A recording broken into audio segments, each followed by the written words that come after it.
No hyvää päivää ja terveisiä Etelä-Pohjanmaalta Lauhanvuoren kansallispuistosta. Tämä Lauhanvuoren puisto on mulle itselleni ihan uusi kohde, ei ole aikaisemmin tullut käytyä ja mä haluan nyt kiertää katsomassa puiston olennaisia paikkoja ja ominaispiirteitä. Täällä se tarkoittaa käytännössä sitä, että kun tää on vanhaa merenpohjaa ja meren rantaa tämä alue, niin täällä on semmosia kivipeltoja, joita täällä kutsutaan nimellä kivijata. Ja ne louhikot on jäänteitä siitä, kun muinainen meri on huuhtonut rantoja täällä. Ja mä haluan käydä katsomassa yhden semmosen. Sitten täällä on myös hurmaavasti nimetty järvi, Spitaalijärvi, joka vähän pahaenteisestä nimestä huolimatta on kuitenkin tarkoittanut ihan hyvää, että sen veden on uskottu olevan parantavaa vettä ja sitä on ilmeisesti kuljetettu ihan Venäjän aatelisille saakka joskus aikanaan sitä vettä siitä järvestä, niin Spitaalijärvelle pitää ehdottomasti päästä. Tällä suunnitelmalla eteenpäin. Tervetuloa mukaan reissuun.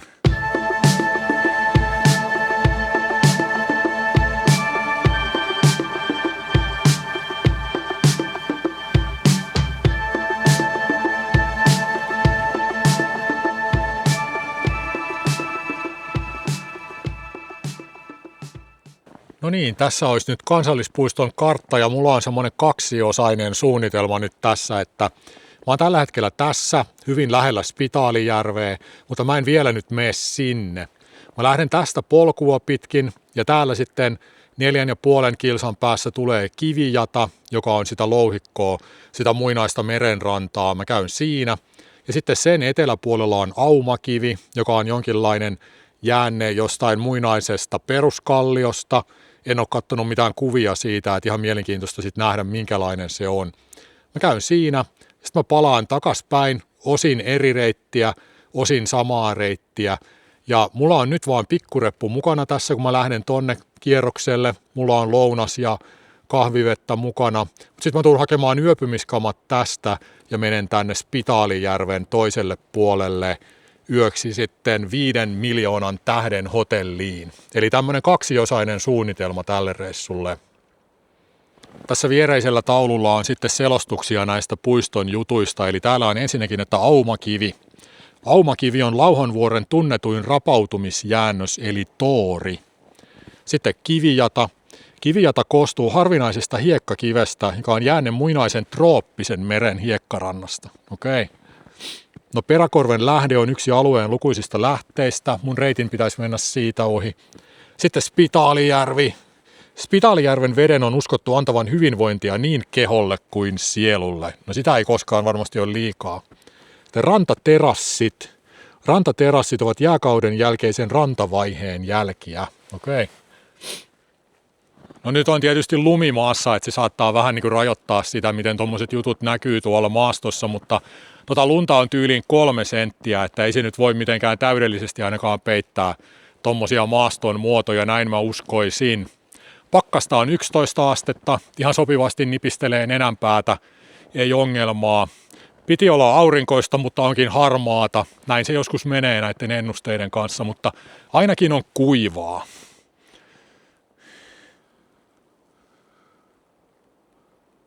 No sitten liikkeelle. Mukava lähteä kevyen repun kanssa liikkeelle. Mulla on vähän painavampi reppu tuolla sitten yötä varten, kun on kaikki talviuntuvat ja systeemit. Ja kirves pitää olla, että saa Spitaalijärven jään alta vettä totta kai ja tällainen. Nyt on mukava lähteä tämmöisellä pikkurepulla käymään tuolla katsomassa niitä paikkoja. Ja tässä tullaankin näköjään suon reunaan sitten heti miten.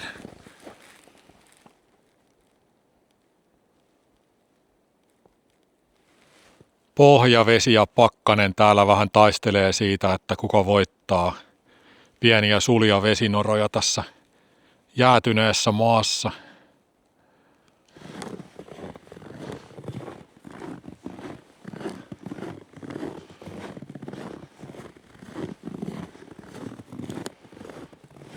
Tälle Lauhanvuoren alueelle on ominaista myös se, että täällä tarhattiin niitä metsäpeuroja, jotka sitten palautettiin luontoon.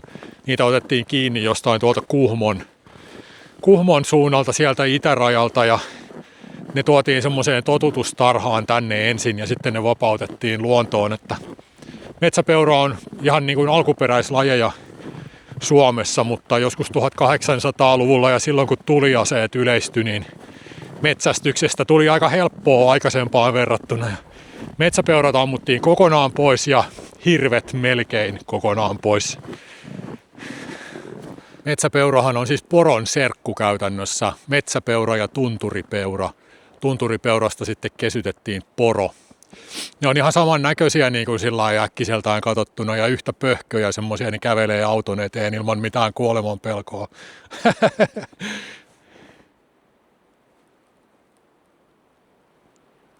Suota ja kelopuuta on nättiä. Kaikki on hauskasti nyt tuolla kuuran peitossa, niin on tämmöistä aika tasaharmaata tietyllä tapaa, mutta kyllä on kauniin talvista joka tapauksessa.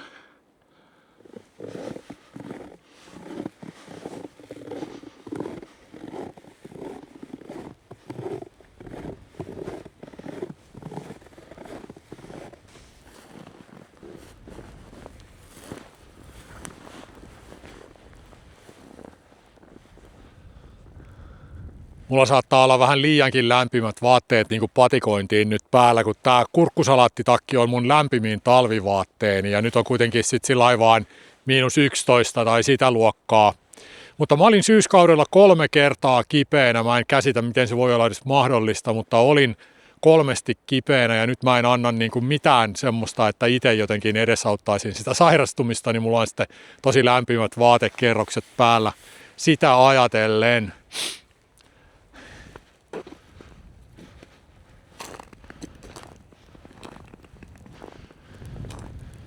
Siinä on muuten lumikon jälkiä pitkospuilla.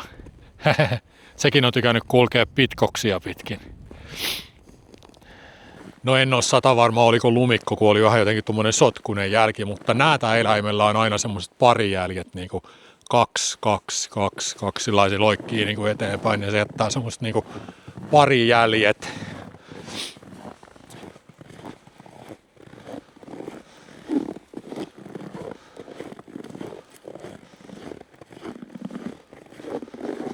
No nyt tulikin ihan erilainen ympäristö.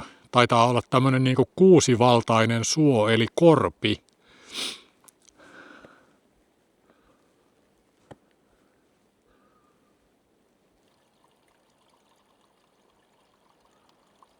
Tuli mieleen tuosta eri suotyypistä, että mun mielestäni retkeilyn ei tarvitse olla mitään luonnontieteilyä, siis välttämättä, että osaisi kaiken niin kuin tieteelliseltä nimeltä tai joltain tämmöiseltä niin kuin nimitykseltä, että kyllä niitä eroja alkaa väkisinkin huomaamaan sitten, jos enemmän kulkee luonnossa ja tällä, että ei siinä mun mielestä ole mitään erityistä arvoa sinällään, että tietää asioiden tieteellisiä nimiä. Et ehkä mä vaan puolustelen tässä nyt sitä omaa osaamattomuuttani.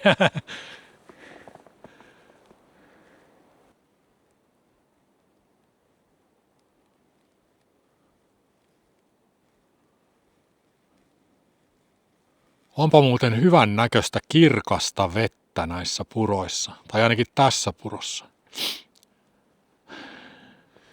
Tuolta luontoon.fi-sivustolta, kun kattelin näitä taustatietoja, niin siellä sanottiin, että näihin puroihin on noussut lohia joskus aikanaan. Ja jotkut vanhat ihmiset muistaa, että näistä puroista on niin kuin käsiperillä napattu kaloja jostain semmoisista suvantopaikoista tai syvänteistä. Että joo, aikamoinen juttu. Ei kyllä tulisi ajatelleeksi, kun täällä kulkee, mutta onhan tässä meri aika lähellä.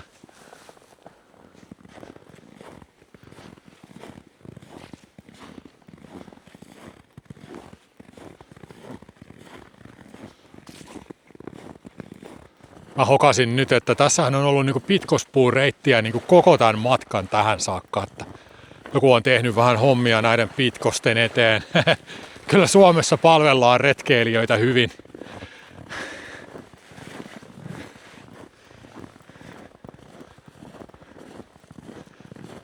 Jälleen puro ja kirkas vesi on tässäkin.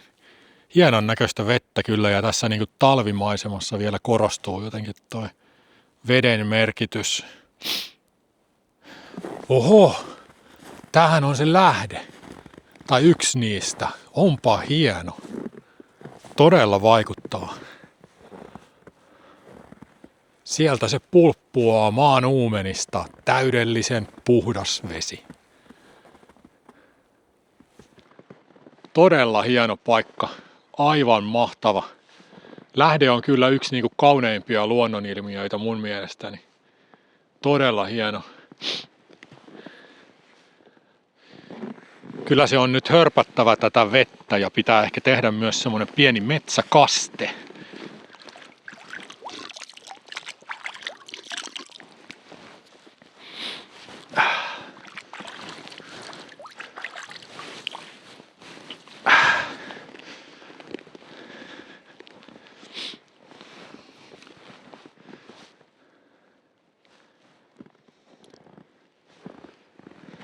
No sehän oli jo nähtävyys itsessään. Todella hieno luontopaikka kyllä. Aivan upea lähde.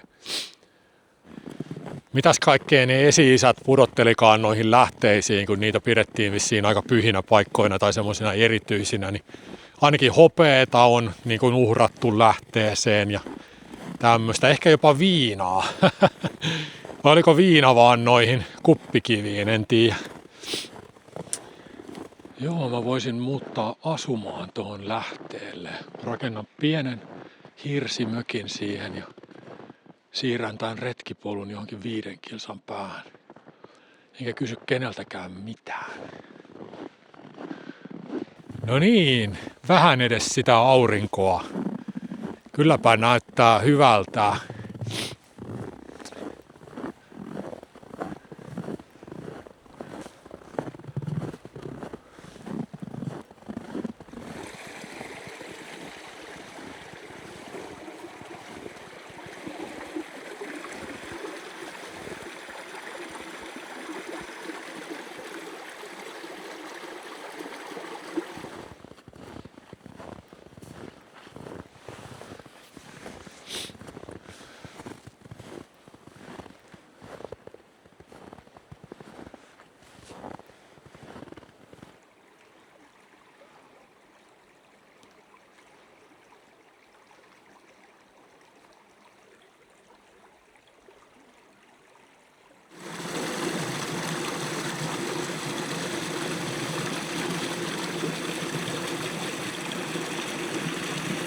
Joo, kyllähän mä kartasta kattelinkin, että täällä on paljon tommosia virtavesiä tai jotakin ojia, mutta en mä kyllä osannut odottaa, että ne on noin hienoja ja että toi vesi olisi noin kirkasta.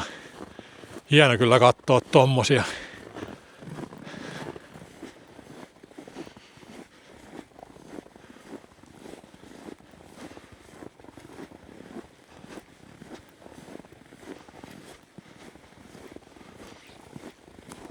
Joo, kai sitä pitäisi laittaa vähän niin kuin liikettä niveliin niin sanotusti. Mulla oli vähän semmoinen ajatus, että mä ehtisin vielä sitten päivänvalossa sinne Spitaalijärvelle ja tästä tulee kaiken kaikkiaan 13 kilometriä, kun käyn katsomassa ne NS-nähtävyydet ja sitten käyn hakemassa rinkan ja menen sinne Spitaalijärvelle. Kartasta mittailin, että se olisi yhteensä 13 ja risat. Eipä ole muita ihmiskulkijoita oikein polulla ollut, mutta nelijalkaisia kyllä. Ihan kohta mä tuun polkujen risteykseen, joka on sitten niin kuin se mun ympyräreittini täällä niin kuin päässä niin sanotusti, että mä palaan sitten tälle samalle polulle takaspäin tullessa. Olisihan se ollut mukavaa, että olisi päässyt kokonaan eri reittiä takas, mutta ei se oikein nyt järkevästi tässä ollut mahdollista. Täällä on sitten semmoinen niinku pitkä ympyräreitti, mutta se menee tosi paljon niinku puiston ulkopuolelle. En mä ehkä halua semmosia maisemia nyt katsella. Menen mieluummin sitten ees taas osan tätä samaa polkua.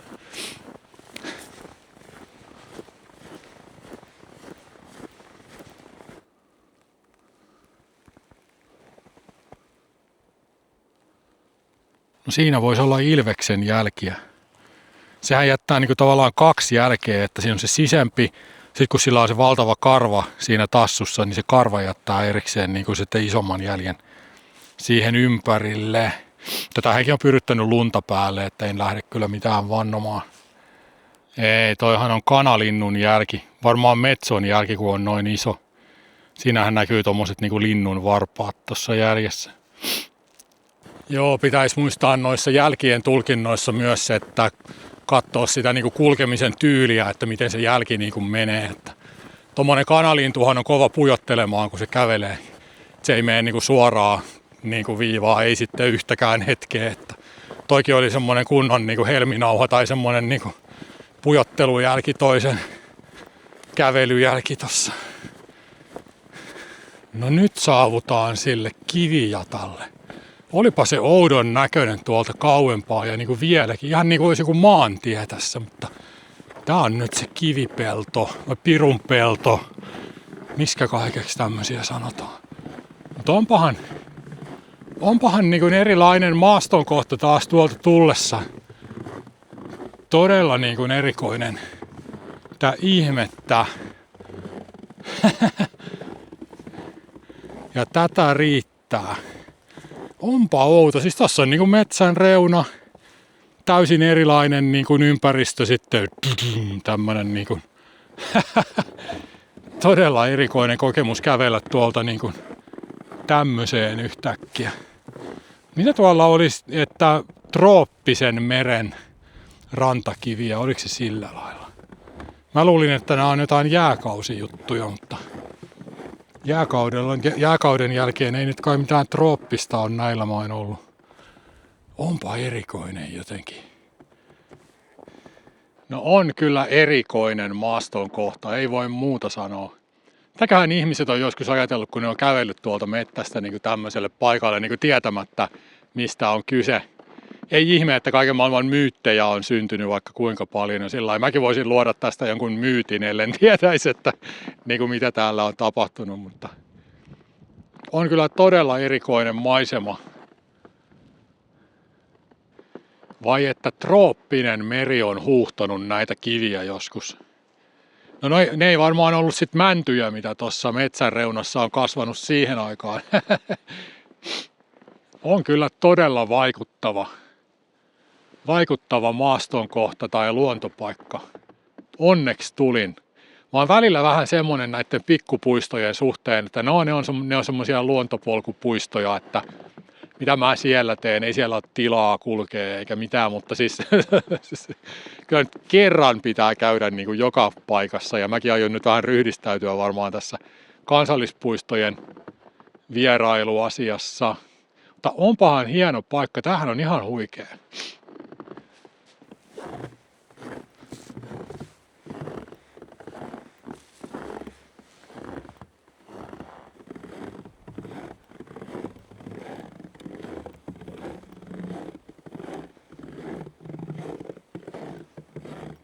No joo, semmonen oli trooppisen meren rantakivikko. Sitten olisi se aumakivi. Sinne on näköjään 1,4 kilsaa vaan tästä. Ei paha. Sarviluoman luontokeskus. Mikäs semmonen on? Mahtaako olla olemassakaan enää tuommoista paikkaa? En ainakaan missään tiedoissa huomannut, kun selvittelin näitä juttuja, että mitä täällä on. Joo, sinne aumakivelle mennessä mennäänkin sitten niin kuin puiston ulkopuolelle. Ja se aumakivi itsessään on puiston ulkopuolella. Se ei niin kuin kuulu kansallispuistoon. Tuolla se kivijata näkyy tuon metsänreunan takana.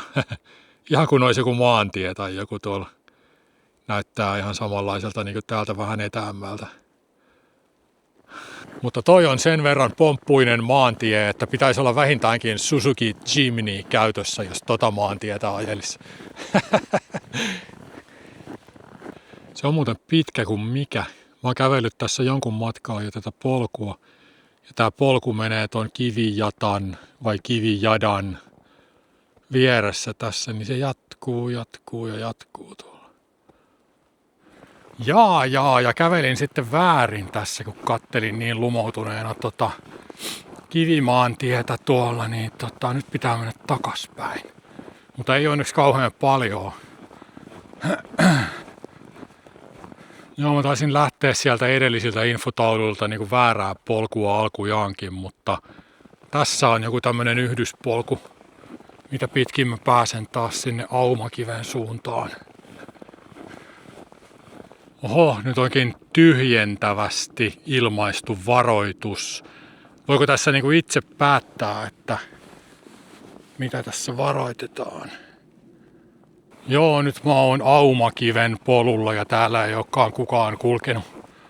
Ihan on koskematon lumi tässä polulla. Ja noita tommosia suunnistuserheitä sattuu. Mä oon joskus aikaisemmin sättinyt itteeni tosi paljon semmosista ja aina niinku ajatellut, että dorka, että koitan nyt niinku. Mutta nykyään mä oon sit vähän lempeämpi. Mun mielestä se on tärkeintä, että tarpeeksi usein niinku älyää tarkistaa sen, että onko kaikki ok siinä suunnassa pikemminkin, että sen sijaan, että yrittäisi niin koko ajan nokka kiinni kartassa kulkea ja olla niin koko ajan tietoinen siitä reitistä, koska luontoahan me täällä on katsomassa, eikä mitään karttatutkimusta tekemässä.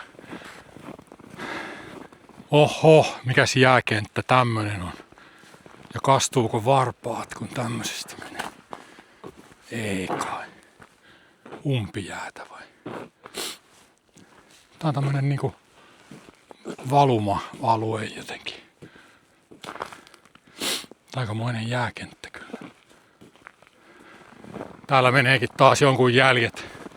En tiedä mistä se on tullut, koska tuossa välissä ei ollut mitään jälkiä. Omien polkujen kulkijoita. Ja väylä levenee. Onkohan tää ollut joku traktoriura aikaisemmin vai mikä tää on?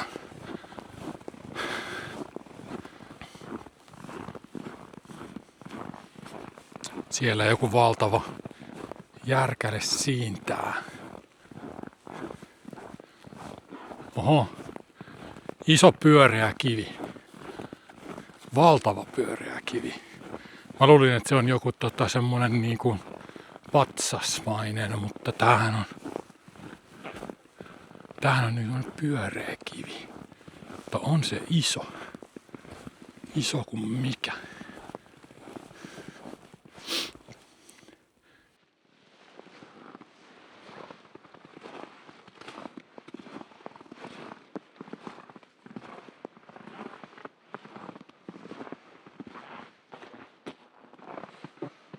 Oho, sillähän on tämmönen niin kuin kraaterimainen kuoppa oikein maassa.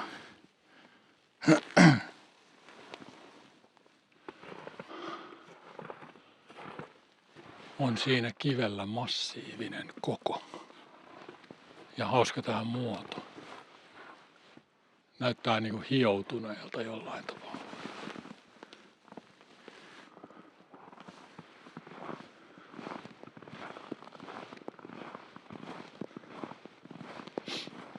Muinaisen rapautumisen jälkiä. Lauhanvuoren alarinteillä voi törmätä pyöristyneisiin graniittipaasiin. Ne ovat tooreja eli rapautumisjäännöksiä. Toorit näyttävät jäänkuljettamilta lohkareilta, mutta ne ovat peruskalliota. Ne syntyivät yli 20 miljoonaa vuotta sitten, kun Suomessa vallitsi nykyistä lämpimämpi ilmasto. Okei. Joo, kyllä luulisi ilman muuta siirtolohkareiksi, jos tulisi tälle paikalle tietämättä mistään mitään, tai jos ei olisi infotaulua tossa. Mutta joo, aikamoinen murikka. Joo, mä palailen tästä kansallispuistoon. Mä meen vähän omia polkujani tässä nyt tämmöistä metsätietä ja sitten jotakin polun tapaista. Ja tossa tulee sitten aika pian semmonen Leikkisten kankaan laavu. Ja mä menen sinne istuskeleen hetkeksi ja syömään sitten ruokani siihen ja vähän kahvittelemaan. Jos mä olisin pysynyt viittapolulla, niin sit mun olisi pitänyt mennä niinku samaa jälkeen takaspäin. Niin mä sitten ajattelin, että vähän tässä sovellan ja sävellän reittiä, niin pääsen eri kautta takas tonne puiston reitille sitten.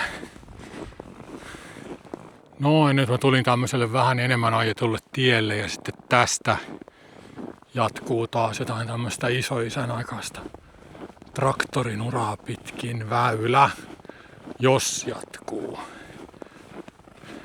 Jahanne tuli vähän syvempi oja tässä ylitettäväksi, mutta eipä siinä onneksi ole kuin ihan tilkka vettä.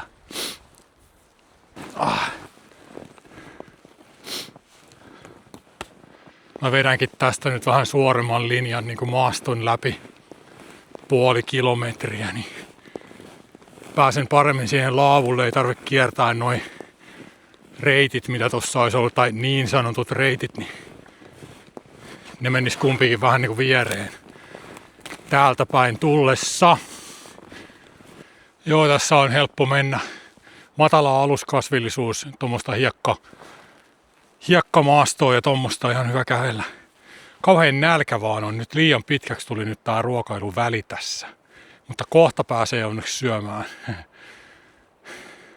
Tää on vähän niin kuin Lapissa, että sen kun valikoit tuolta niin kuin oikeasta suunnasta jonkun kiven tai vastaavan tunnistettavan puun ja sit vaan menet sitä kohti pitkän aikaa. No tässä olisi kartan mukaan kulkuura. Ja kai tossa joku Mönkijän jälki tai joku on. Olisiko se tää sen laavun huoltoreitti sitten? Aha, mä näenkin tuolla puuliiterin tai jonkun huussin jo tuolla edempänä. Näin. Siinä on huussi.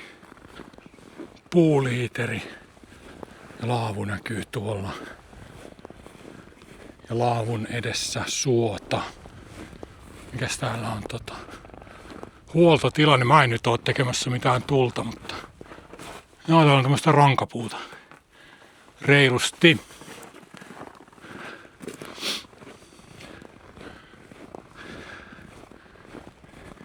Yllättävän tämmönen niinku tuulinen paikka. Tässä käy jonkunmoinen huiku tuolta suolta. Tuossa on käytännössä niinku, ei nyt avosuota, mutta tuommoista hyvin avaraa suota kuitenkin tuossa edessä. Ja on tuollakin itse asiassa.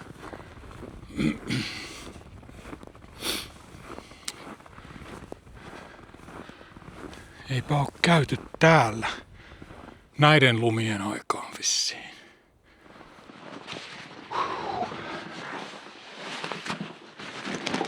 Oho, repun päällekin tullut lunta jostain aika paljon.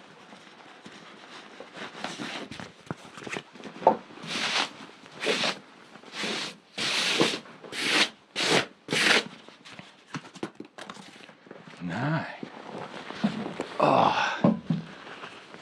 Ai että.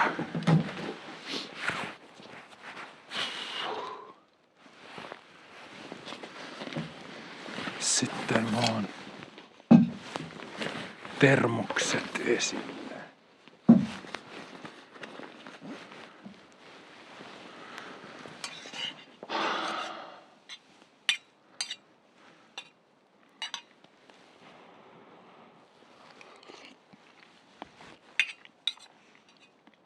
Niin joo, mullahan olisi ollut maapähkinöitä taskussa, että mä olisin voinut syödä niitä tossa pahimpaan nälkään, mutta en tajunnut sitäkään.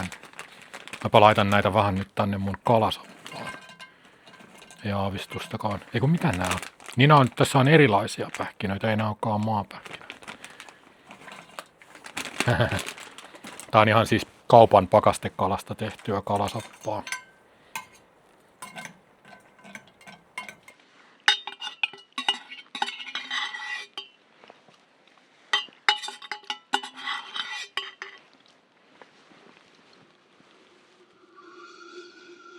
Kylläpä teki hyvää syödä kunnolla. Nyt vähän kahvia päälle ja sitten matka voi jatkua.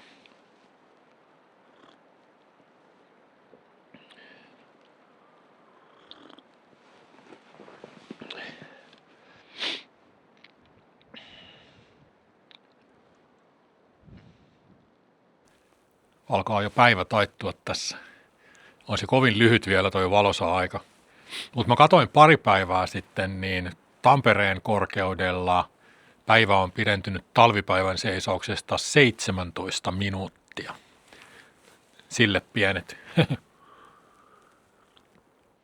Hyvät on retkeilypuitteet täälläkin.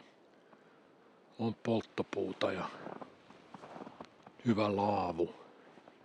Eikä ainakaan just nyt ole ollut muita kävijöitä. Tässähän olisi tosi hyvä yöpyä myös, mutta Mä haluan nähdä sen Spitaalijärven.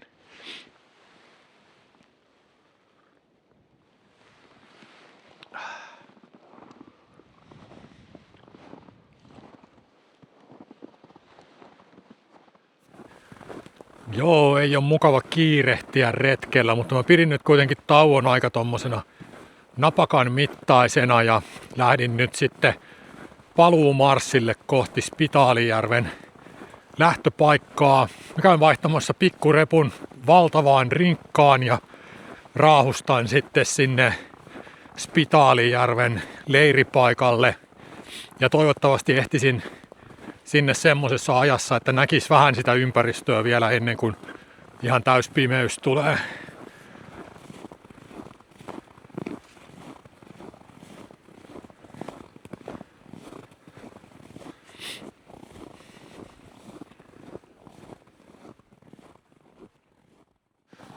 Joo, tuolta ensimmäiseltä retken osiolta pääsin pois ilman, että piti ottaa lamppua esille, mutta nyt tänne Spitaalijärvelle päin mennessä on kyllä ihan pimeätä jo.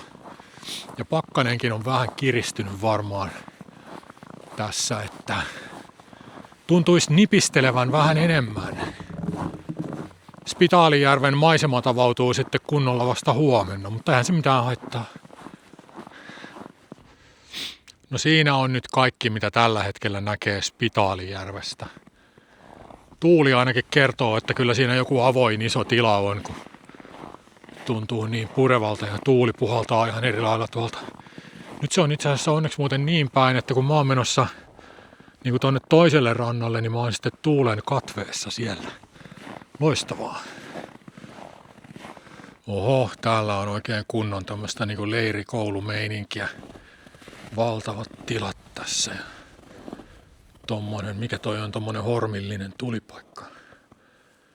Tällä puolella järveä on jostain syystä leiriytyminen kielletty sitten. En tiedä miksi.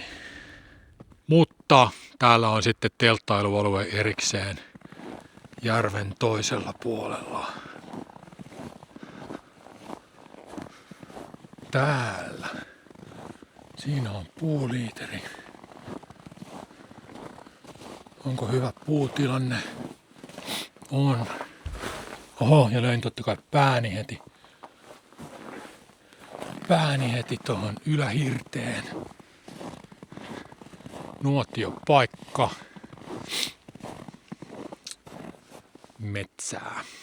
Loistavaa.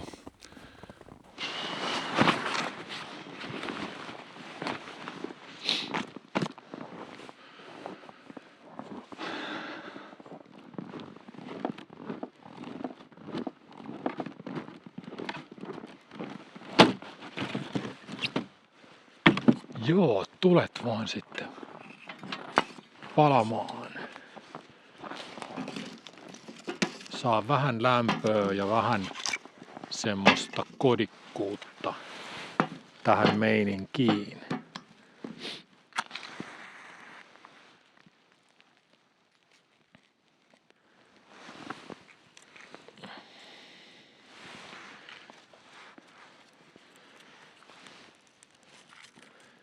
Tuosta. Lisää vaan kiehisiä.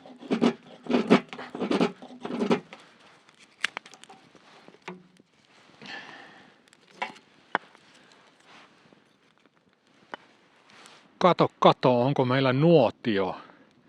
Kylläpä se vaatikin askartelua ja paljon kiehisiä, mutta siinä se nyt palaa. No niin, hyvä. Nyt on tulet. Tähän ei tuule kauheasti tälle paikalle, mutta kyllä semmoinen pieni huiku tuntuu. Mä olin ajatellut, että mä en laittaisi tarppia riippumaton päälle tänä yönä, mutta se saattaa olla, että se täytyy laittaa, jos tuuli vie lämpöä liikaa untuvista, mutta katsoin nyt. Mä oon vieläkin ihan täynnä siitä ruuasta, minkä mä söin tuolla Taipaleella, että se kalakeitto oli semmoinen aika kevyt, mutta ne pähkinät vissiin teki semmoisen efektin siinä sitten. Mä söin, en mä koko pussillista syönyt, mutta jonkun verran, niin mulla olisi tossa hyvät kanapihvit ja ruoka niin kuin illalle, mutta en mä tiedä, tällä hetkellä musta tuntuu, että mä en kyllä tarvii sitä ruokaa, en tiedä. Kello tulee tässä 7 piakkoin. Pimeä ilta on pitkä, mutta olkoon. Mä menen varmaan aika aikaisin vällyihin ja lepäilen vaan sitten nukun osan ajasta ja lepäilen sitten muuten, jos uni ei riitä aamuun saakka. Siinä mun paluumarssilla sieltä nähtävyyspaikoilta ja sieltä kivijatapaikalta mä vasta niin kuin tajusin ajatella ja ihmetellä, että miksei siinä kasva niin kuin mitään, että mikä juttu se on. Ei yhtään puuta, ei yhtään niin kuin sammalta niiden kivien päällä, en ainakaan huomannut. Jotain jäkälälaikkuja niissä taitaa olla niissä kivissä, mutta aika vaatimatonta tuommoista niin kuin kasvustoa, että mikä ihmeen juttu voi aiheuttaa semmoisen, ettei mikään elävä niin kuin kunnolla leviä sille paikalle. Tosi outo juttu jotenkin. Siihen on varmasti joku ihan selkeä selitys tai jotakin. Ja mä mietin sitäkin, että onko niitä niin kuin siirrelty niitä kiviä, mutta ei niitä nyt kaikkia ole käyty kääntelemässä siellä. Niitä on valtava määrä, että ei se nyt varmaan ole kyllä vaihtoehto se, että niin kuin se olisi jotenkin ihmisen toiminnasta estynyt se niin kuin metsän leviäminen siihen tai näin. Sitten vaan riippumatta paikalleen. Joo, kyllä täällä tuulee niin kuin ihan liikaa, että nukkuisi ilman tarppia. Tuulen suojan takia se on laitettava. Ei auta. Nämä on vissiin jotenkin staattisia nämä mun pakkauspussit, koska näihin tarttuu tommonen puuterilumi hitu tosi tehokkaasti. Kyllä pitäisi olla lämmin nukkua. Mulla on tässä niinku 2 alusvilttiä ja talvimakuupussi. Tulee muhkeet untuvat. Mikspäin mä nää laitoinkaan aikaisemmin? Kesäviltti vissiin niinku alle. Olisiko se sillä? Tässä kesäviltissä on niinku matalammat reunat, niin siihen lopputulokseen mä muistaakseni on tullut, että sen kannattaa olla ensin täällä.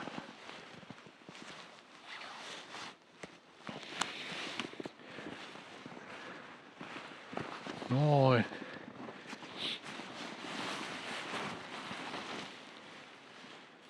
Sitten vaan 3 vuoden ajan viltti siihen päälle.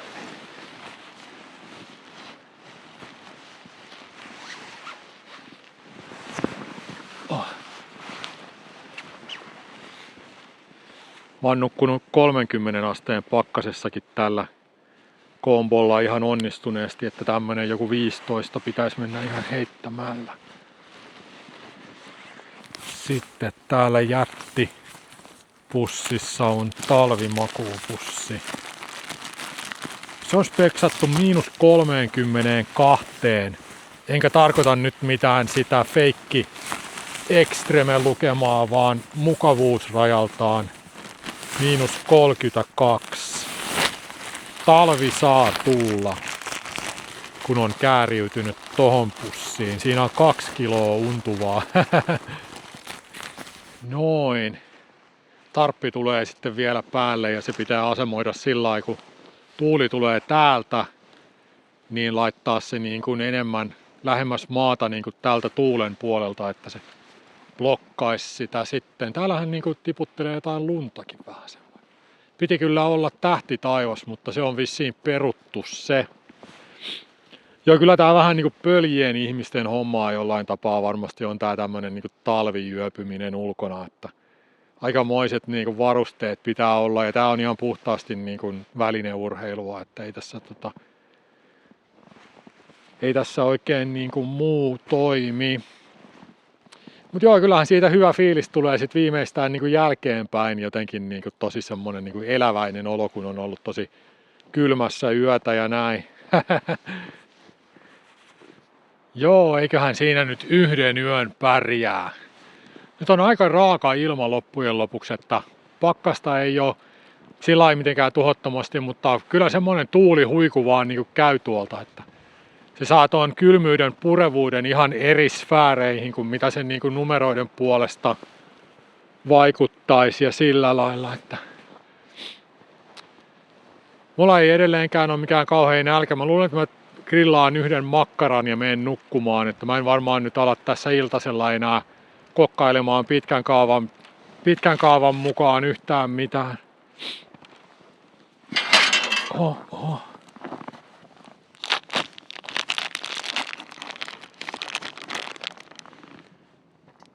Tuosta makkaraa.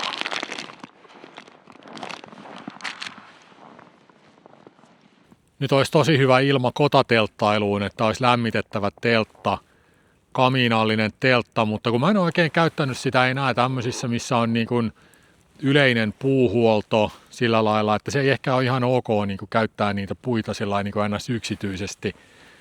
Vaikka tässähän ne nytkin niin kuin palaa, mutta se, että jos tähän sattuisikin tulemaan sitten muita ihmisiä, niin sitten olisi niin kuin yhteinen nuotio, mutta sitten siellä mun teltassa ja kamiinassa ne puut on vaan niin kuin sitten mun käytössä siinä ja se ei ehkä ihan ole ok. Tai näin mä oon jotenkin ajatellut.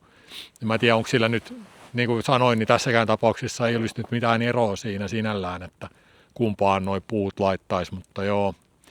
En ole kuitenkaan sillä tehnyt, että mä oon yleensä sitten ottanut omat polttopuut sitä telttaa varten, jos on niin kuin hiihdellyt vaikka johonkin tietylle järvelle telttailemaan ja näin.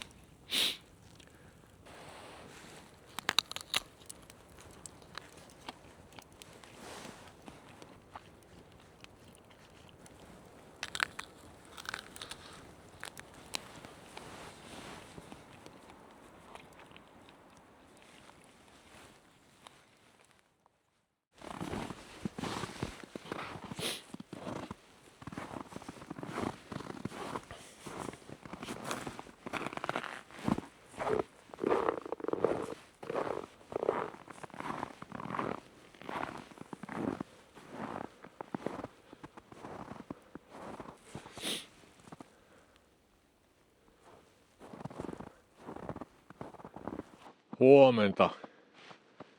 Tässä on nyt Spitaalijärvi. On muuten aika nätti aamu.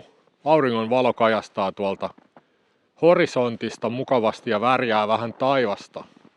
Nousiskohan se oikein kunnolla taivaalle toi aurinko.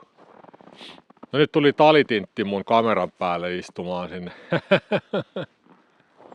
Hienon näköistä huurteista talvimaisemaa.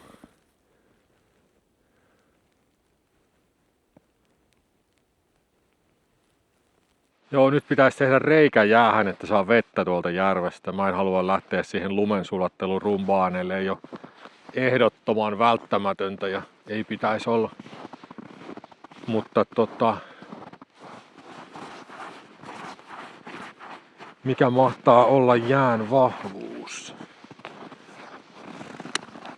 Ei sen pitäisi kauheasti yli 10 senttiä kyllä olla vielä.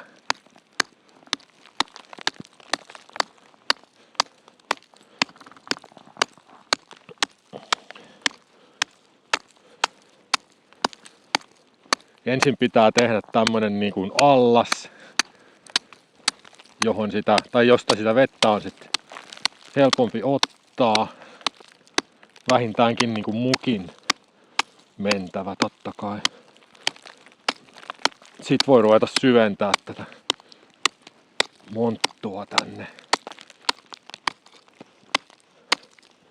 No joo, kyllä tässä on jäätä ihan mukavasti. Onko toi nyt tyyliin joku 80 senttiä ainakin toi mun monttuni tässä.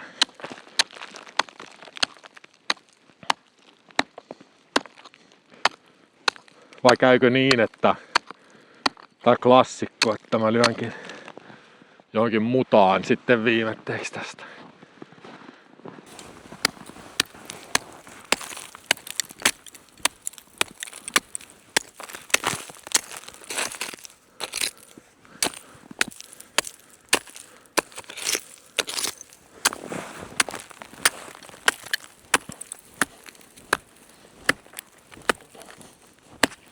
No niin. Oli siinä tommonen niinku 15 senttiä ainakin ihan heittämällä vettä. Siinä on nyt sitä kuuluisaa parantavaa Spitaalijärven vettä. Mut ihan ensimmäiseksi mä aion kyllä tehdä siitä itselleni parantavat aamukahvit.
Se on ihan hyvä, että tulee tämmöistä pientä touhuamista tässä aamusella, kun toisaalta olisi tietysti kiva vaan niin kuin tuijottaa eteensä ja ihmetellä näkymiä ja tällä lailla, mutta vaikka ihan lämpimänä nousee niin kuin pedistä, niin kyllä se sitten kun laittaa kylmät kengät jalkaan ja pitää koskea kylmiin asioihin. Ja tällainen niin kylmyys taas vaanii. Olisikohan nyt joku 15 astetta pakkasta, veikkaisin sitä luokkaa joka tapauksessa.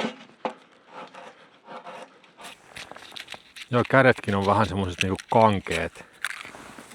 Vaikka mä nyt oon niinku edes kylmissäni, mutta kyllä nämä niinku raajat, jalat, kädet, niin kyllä ne vaan altistuu kylmälle sen verran, että voi niinku kangistua. Tuleekohan tästä yhtään mitään edes? Toivottavasti mulla on enemmän tulitikkuja kuin nämä 5, mitä tässä rasiassa nyt on. No, eihän tästä tule nyt yhtään mitään tästä räpellyksestä. Saisiko ne jotenkin sillä lailla tuohon voisin sytyttää ne suoraan tossa. Kyllä se siitä. Näin. Nyt on aamutoimet hyvässä vauhdissa ja kuuluisaa vettä on tossa lämpeämässä tulen päällä ja mä en illalla harjannut hampaita, niin pitää kyllä aloittaa siitä ensimmäiseksi, kun saa lämmintä vettä. Niin harjaan hampaat ja sit vasta sitä kahvia. Tässä pyörii tommonen tosi kesy talitintti tässä leiripaikalla ja mä laitoin sille tattaripuurohiutaleita tohon. Kyllä se vähän niitä söi, mutta ei tainnut olla mikään ihan lemppari kuitenkaan, että ei se ihan kauheasti niistä ole kiinnostunut. Se pyörii tässä, se välillä häviää niin kuin joksikun aikaa ja sit se taas, ja nyt se tuli tonne. Tulitko lämmittelemään? Tervetuloa vaan, kyllä tänne mahtuu.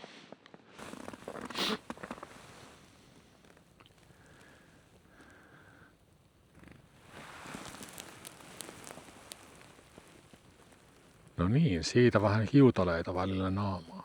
Hyvä.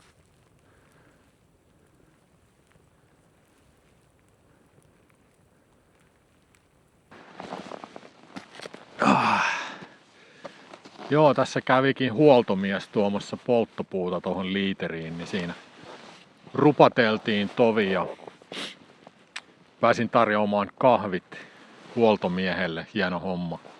Mulla olisi täällä nyt aamupalaa valmiina. 2 kananmunaa ja tattaripuuroa. Voi silmällä. Eiköhän näillä eväillä tää päivä käynnistyi ihan mukavasti tästä.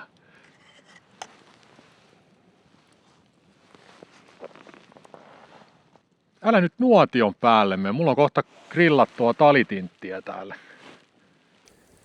Se on käynyt nokkimassa mun toista keitettyä kananmunaa tuossa, kun tästä meni kuori särölle, niin se on käynyt nokkimassa tästä. Taitaa jäädä multa tää kyllä syömättä ja Tintti saa kokonaisen kananmunan nyt sitten. Se talitintti käy lämmittelemässä tuolla nuotiopaikan rakenteissa. Mä oon tässä seurannut sitä, niin mä oon lukemattomat kerrat nähnyt, kun se menee johonkin tonne alle jostain kolosta ja sitten se taas ilmestyy sieltä jonkun ajan päästä.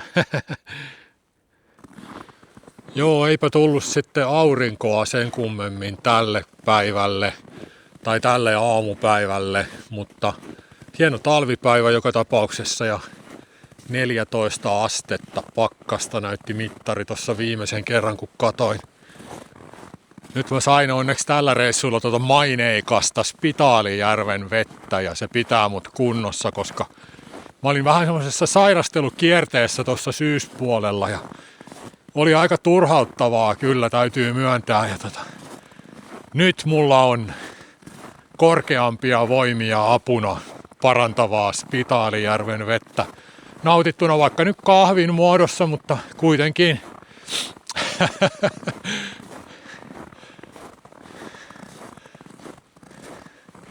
Mutta joo, tämä retki päättyy nyt tähän. Hyvää vuotta 2026 ihan kaikille ja seuraavassa videossa jatketaan. Morjes!